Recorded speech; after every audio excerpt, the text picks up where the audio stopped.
하나님 아버지, 살았고 능력 있는 하나님 말씀 듣게 하시니 감사합니다. 말씀으로 우리를 이끄시는 하나님의 은혜와 사랑 충만히 알기 원합니다. 우리가 세상의 지혜와 철학으로 살아가는 것 아니라 오로지 말씀의 인도하심으로 살아가게 하여 주시옵소서. 말씀 들고선 부족한 사람 십자가로 가려주시고 성경의 원저자 되시는 성령께서 우리의 마음에 말씀 밝히 알려주시기 원합니다. 거룩하신 예수님 이름으로 기도합니다. 네, 우리 수요 예배 시간에 계속해서 사도행전 말씀을 함께 나누고 있습니다. 우리 오늘 살펴볼 본문에 대해서 이야기하기에 앞서서 우리 사도행전의 이 전체적인 흐름에 대해 다시 한번 살펴보려고 하는데요. 사도행전의 내용은 그 지역별로 복음이 확장됨에 따라 이 5가지 부분으로 나누어서 살펴볼 수 있습니다. 첫 번째는 1장부터 7장까지 예루살렘에서의 복음의 확장을 다루고 있고요. 또 두 번째 부분은 유대와 사마리아의 그 복음 확장을 다루는 8장과 9장이 있습니다. 그리고 이 세 번째는 이방 선교를 위한 하나님의 이끄심을 이야기하는 10장, 11장, 12장이 되겠고요. 네 번째는 소아시아와 유럽에서 바울의 선교 사역을 다루는 13장부터 20장까지 말씀이 있습니다. 그리고 마지막으로는 이 예루살렘에서 로마까지의 바울의 고난, 그리고 복음 증거를 다루는 21장부터 28장까지 말씀이 이 사도행전의 마지막 부분이라고 할 수 있습니다. 우리가 함께 살펴보고 있는 이 11장은 이방 선교를 위한 하나님의 이끄심을 이야기하는 이 10장, 11장, 12장의 그 중간 부분에 해당하는 이야기인데요. 우리 지난 시간에는 이방인 선교에 대해서 예루살렘 교회가 공인하게 되었다 함을 살펴보았습니다. 그리고 오늘 우리가 함께 읽은 본문에는 최초의 이방인 교회인 이 안디옥 교회가 개척되는 모습이 기록되어 있습니다. 여러분, 이 8장에서 그 스데반의 순교로 시작된 핍박으로 인해 사람들이 곳곳으로 흩어졌습니다. 그런데 그중 성령의 음성에 민감했던 빌립이 사마리아의 복음을 전한 것처럼 이 안디옥 땅에서도 놀라운 일이 일어나게 되었는데요. 오늘 우리 그 일을 함께 살펴보며 성령의 놀라운 역사하심을 체험하는 시간 되시기 기도합니다. 이 대대적인 박해로 인하여서 예루살렘 교회의 교인들은 유대와 사마리아 땅은 물론이고 소아시아 지역인 베니게와 구브로 안디옥까지 도망을 가게 되었습니다. 이 지역은 소아시아 땅입니다. 그렇기 때문에 유대인 신자들이 이곳에 다다랐을 때 디아스포라 유대인을 만나는 것보다는 자연스럽게 이방 사람들을 더 많이 만날 수밖에 없었습니다. 그런데도 불구하고 우리 19절 말씀을 보니까 이 유대인 신자들은 이곳에서도 이방인이 아닌 이 유대인들에게만 말씀을 전했다고 합니다. 이들이 이렇게 행동한 것은 땅끝까지 복음을 전하라는 예수님의 명령에 불순종하려고 한 것은 아니고 그저 하나님께서 이들을 곳곳으로 흩으신 목적이 이방인 전도라는 것을 전혀 알지 못했기 때문입니다. 그런데 이 대부분의 사람들과 다르게 행동한 소수의 인물들이 있었습니다. 바로 구브로와 구레네 출신의 유대인 신자들이 이 안디옥 땅에서 헬라인에게도 주 예수 그리스도의 복음을 전했던 것입니다. 이들의 복음 증거는 아주 놀라운 결과를 가지고 오게 되는데요. 11장 19절로부터 이 21절 말씀을 제가 다시 한번 읽어드리겠습니다.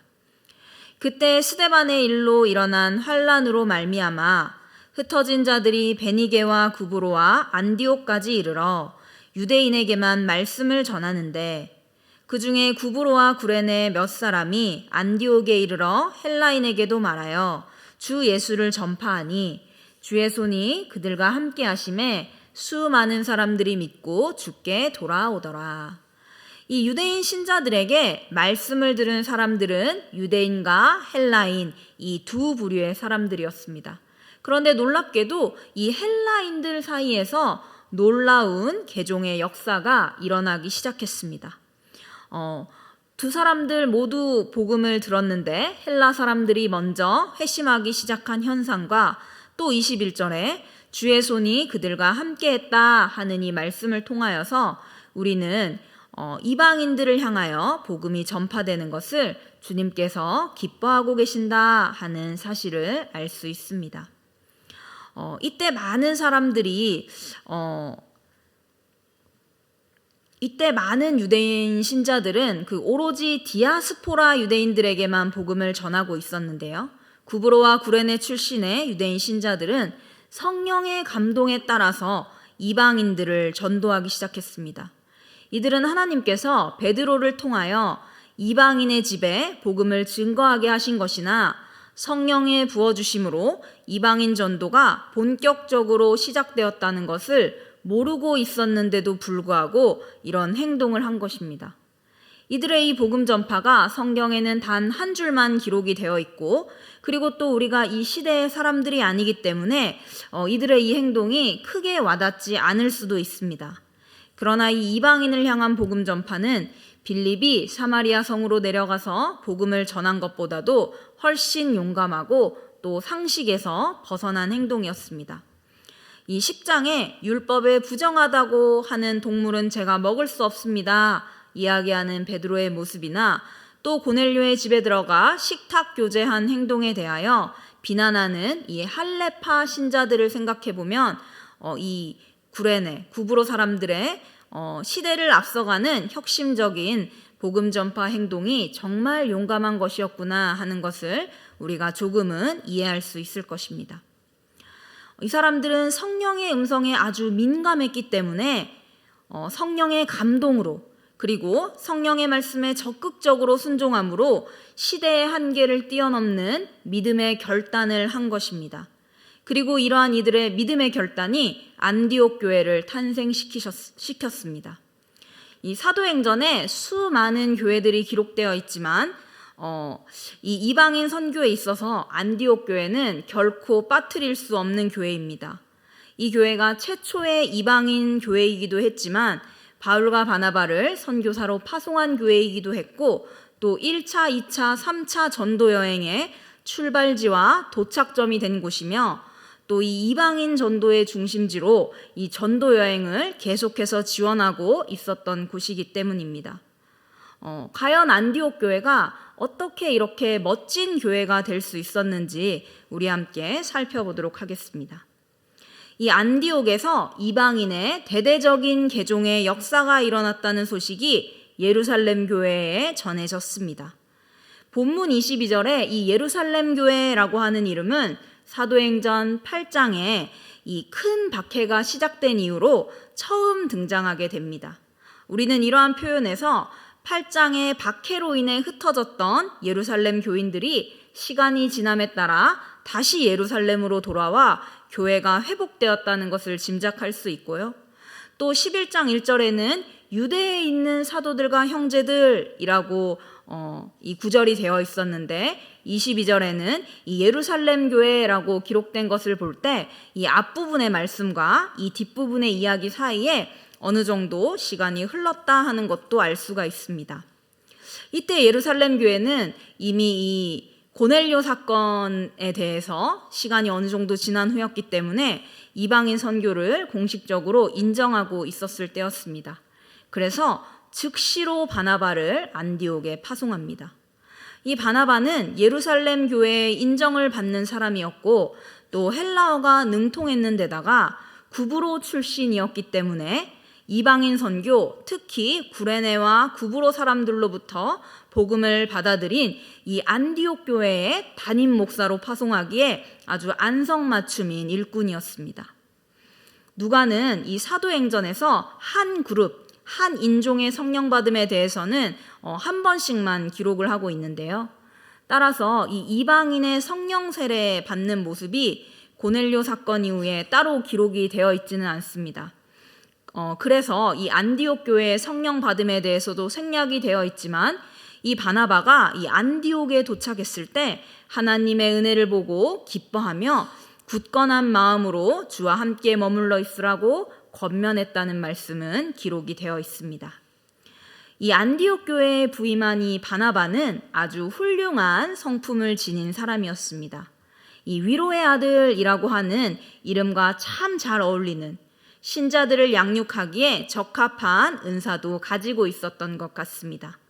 바나바가 착한 사람, 성령과 믿음이 충만한 사람이었기 때문에 안디옥 교회에는 큰 무리가 더해졌다고 합니다. 이 24절이 말하는 큰 무리는 21절에 기록된 이 수많은 사람들이라고 하는 표현보다 더 많은 수를 의미합니다. 그러니까 이 바나바의 사역으로 인하여 안디옥 교회가 질적으로 성숙해지는 것뿐 아니라 양적으로는 기존 성도들의 2배 이상으로 교회가 커졌다는 이야기입니다. 이렇게 많은 새신자가 안디옥 교회에 등록을 하게 되자 어떤 일이 일어났을까요? 이제 더 이상 바나바 혼자서는 목회 사역을 감당할 수 없게 되었습니다. 그래서 공동 목회를 결심하게 됩니다. 이 안디옥 교회의 바나바 담임 목사님이 이 다소에 머무르고 있었던 사울 목사님에게 찾아가서 우리 안디옥 교회의 또 다른 담임 목사님이 되어달라고 이제 담임 목사 청빙을 하게 된 것이죠. 우리는 이 사도행전 9장 말씀에서 이미 바나바와 바울의 친밀한 관계에 대해서 살펴본 적이 있습니다. 바로 9장 26절로부터 27절까지 말씀인데요. 제가 읽어드리겠습니다. 사울이 예루살렘에 가서 제자들을 사귀고자 하나 다 두려워하여 그가 제자됨을 믿지 아니하니 바나바가 데리고 사도들에게 가서 그가 길에서 어떻게 주를 보았는지와 주께서 그에게 말씀하신 일과 다메섹에서 그가 어떻게 예수의 이름으로 담대히 말하였는지를 전하니라. 이 안디옥 교회가 개척되기 10여 년 전에 사울이 다메섹에서 예수님을 만난 후 예루살렘으로 돌아왔을 때 이야기입니다. 예루살렘의 제자들은 이 사울의 해심을 믿지 않고 두려워하고 있었습니다. 그런데 그때 교회의 인정을 받는 이 위로의 아들 바나바가 사울을 데리고 사도들에게 가서 그를 소개하고 사도들과 교회와 교인들에게 인정을 받게 해준 적이 있습니다. 그렇게 이 바나바의 보증으로 사울이 예루살렘 교회의 일원이 될 수 있었습니다. 그렇지만 헬라파 유대인들의 이 살해 위협으로 인하여 예루살렘을 떠나 다소로 거처를 옮겨서 이 사울이 살고 있었습니다. 사울은 이 다소에서도 복음을 전하고 있었던 것으로 추측이 되는데요. 이 바나바는 사울에 대해서 이 사울의 해심에 보증을 해주었을 뿐 아니라 사울의 능력과 재능에 대해서도 정말 잘 알고 있었습니다. 바나바는 사울이 다소에서 이방인들에게 복음을 전파하고 있었기 때문에 안디옥 교회로 몰려드는 이 수많은 이방인 신자들을 어떻게 가르치고 양육할지 준비된 일꾼이라고 생각했습니다. 그래서 이 바나바가 사울을 이 안디옥 교회의 또 다른 목사님으로 청빙하게 된 것입니다. 이렇게 바나바와 사울이 공동 목회로 안디옥 교회를 이끌며 양육했을 때 이 교회가 개척된 것보다도 더 놀랍다고 할 수 있는 어떤 일이 일어나게 되었는데요. 바로 26절 하반절 말씀입니다. 우리 이 말씀 같이 한번 읽어봤으면 좋겠습니다. 26절 하반절 말씀입니다. 제자들이 안디옥에서 비로소 그리스도인이라 일컬음을 받게 되었더라. 여러분이 안디옥 교회는 이 안디옥 교회의 성도들은 헬라인, 유대인, 유대교로 개종한 이방인 등 이 헬라말을 사용하는 아주 다양한 유형의 사람들로 구성이 되어 있었습니다. 그런데 이들이 바나바와 사울의 가르침을 받으면서 더 이상 인종이나 출신 지역으로 불려지는 것이 아니라 그들의 정체성을 따라서 그리스도인이라고 불려지기 시작한 것입니다. 이 그리스도인, 크리스티아노스라고 하는 이 말은 그리스도라고 하는 단어의 소속, 추종을 의미하는 이 전미어, 이아노스가 붙어서 형성된 단어로 그리스도의 사람, 그리스도의 추종자라고 하는 뜻을 가지고 있습니다. 그리고 이러한 별명은 안디옥 교회의 제자들이 자신의 정체성을 먼저 드러내기 위해서 사용한 것이 아니라 비그리스도인들이 그들을 지칭하여 부름으로 만들어진 단어입니다. 물론 이러한 별명이 칭찬의 의미였는지 아니면 경멸의 의미였는지는 확실하지 않은데요. 그러나 우리가 이 26절에서 주목해서 살펴봐야 하는 것은 이들이 바나바와 사울에게 1년간 집중적인 신앙의 교육을 받고 난 뒤에 이렇게 불려지기 시작했다는 것입니다. 그러니까 쉽게 표현하자면 이 안디옥 교회의 교인들이 바나바 목사님과 이 사울 목사님에게 1년간 제자 훈련을 받게 되었는데 그 훈련을 받고 나니까 이 안디옥의 시민들이 저 교회 다닌다고 하는 사람들은 우리와 생각이 다르네. 우리와 다른 정체성을 가지고 있네. 저 사람들은 살펴보니까 고향이나 출신지가 다 다른 사람들인데도 신기하게 같은 세계관을 공유하고 있구나. 왜 그러지? 저 사람들이 그리스도의 추종자라서 그렇구나. 이렇게 인지하기 시작했다는 말입니다. 이 안디옥 교회의 교인들이 그리스도인이라 일컬음을 받게 되었다는 말씀을 읽으면서 저에 대해서 조금 생각해 보게 되었는데요. 과연 나는 이 안디옥 교회 교인들처럼 하나님 말씀을 집중적으로 배우고 또 말씀으로 양육되기를 기뻐하는지, 그리고 내가 이 제자훈련과 말씀 교육의 결과로 세상과는 완전히 다른 구분된 이 정체성을 드러내며 살고 있는지 이런 것을 조금 고민해 보게 되었습니다. 칭찬이든 혹은 비아냥이었든지 간에 이들은 그리스도의 추종자라고 하는 정체성을 삶 속에서 드러내고 있었습니다. 그래서 믿지 않는 자들이 먼저 이들을 향해 그리스도인이라고 하는 별명을 지어주게 된 것입니다. 이렇게 안디옥 교회가 세상 속에서 자신의 정체성을 드러내며 양적으로 질적으로 부흥하고 있을 때 한 무리가 안디옥에 도착하게 됩니다. 바로 27절과 28절에 등장하는 사람들인데요. 그때 선지자들이 예루살렘에서 안디옥에 이르니 그 중에 아가보라 하는 한 사람이 일어나 성령으로 말하되 천하에 큰 흉년이 들리라 하더니 글라우디오 때 그렇게 되니라. 여러분, 오늘날 교회에는 선지자가 있을까요? 없습니다. 네. 하지만 본문 말씀과 또 바울 서신을 통해서는 이 초대교회 안에 선지자라는 직분이 있었다는 것을 알 수 있는데요.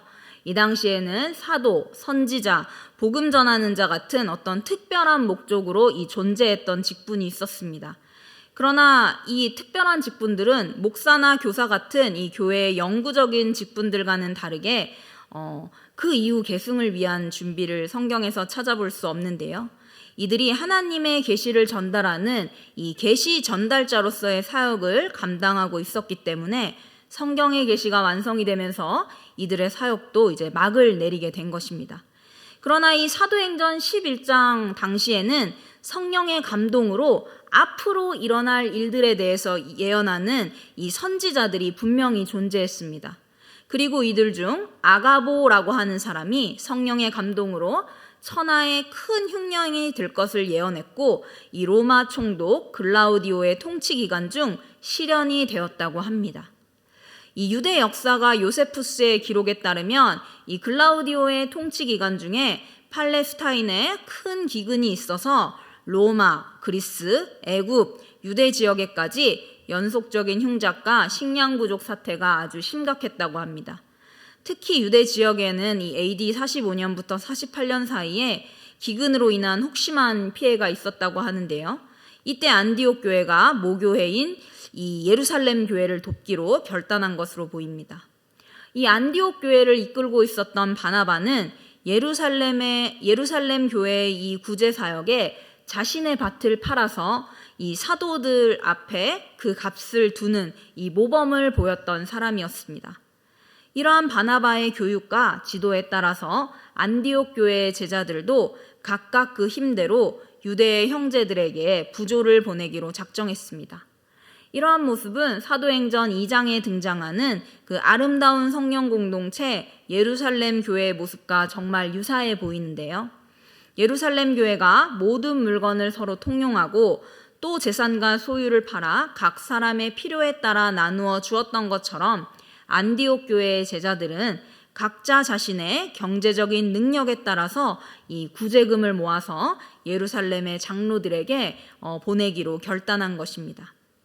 우리는 이렇게 사도행전 11장 말씀을 통하여서 이 안디옥 교회가 예수 그리스도를 머리로 하는 이 몸된 교회의 아름다운 모습들을 보여주는 것을 볼 수 있습니다.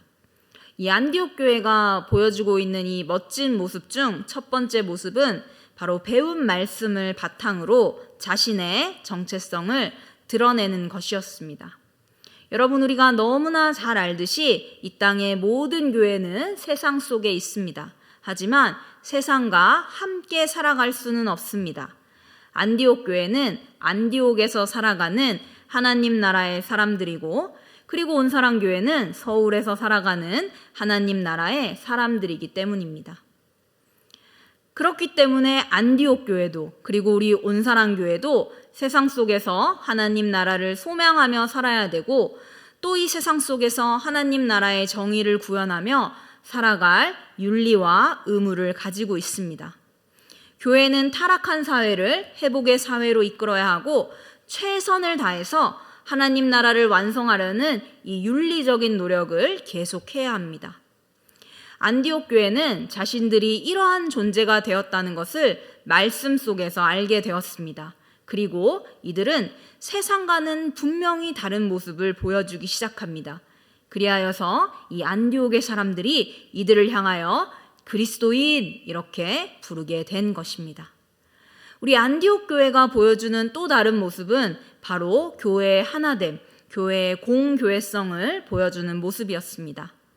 이 안디옥 교회는 모교회격인 이 예루살렘 교회가 있었습니다. 이 예루살렘 교회는 안디옥 교회가 개척되었다는 소식에 이 바나바를 파송하는 등 많은 도움을 주었습니다.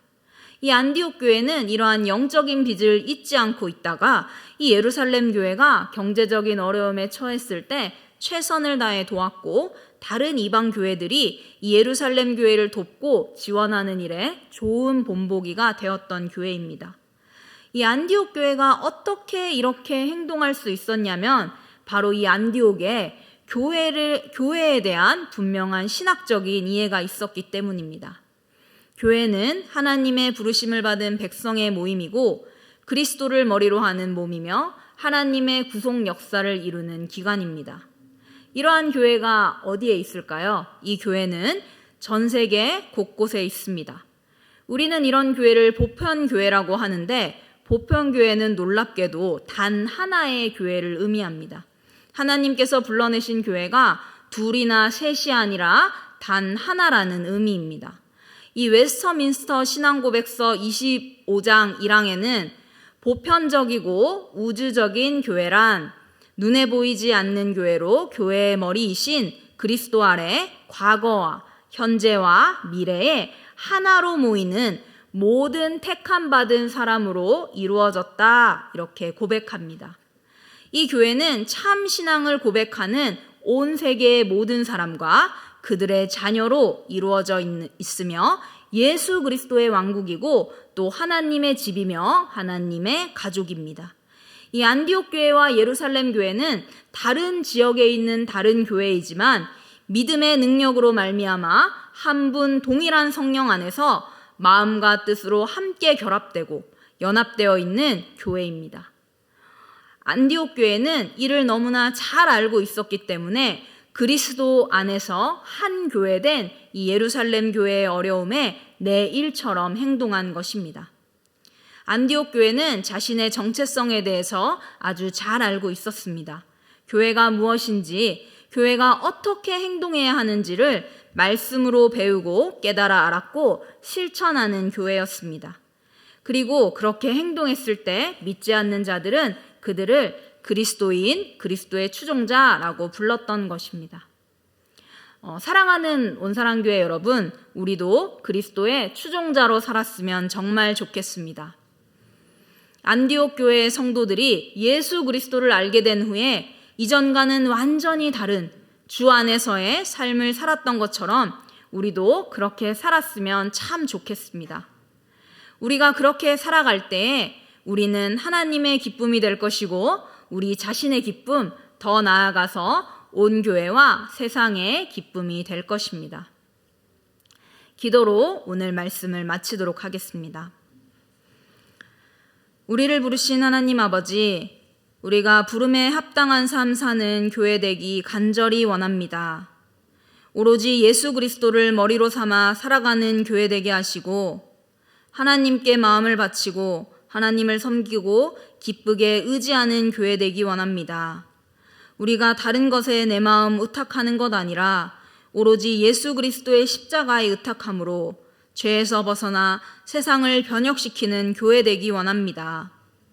성령께 우리의 모든 것을 다 맡기고 다 바칠 때에 오히려 풍성하게 채우시는 은혜를 경험하는 교회 되기 원합니다. 온 교회의 머리시오 왕이 되시는 우리 주 예수 그리스도 이름으로 기도합니다. 아멘.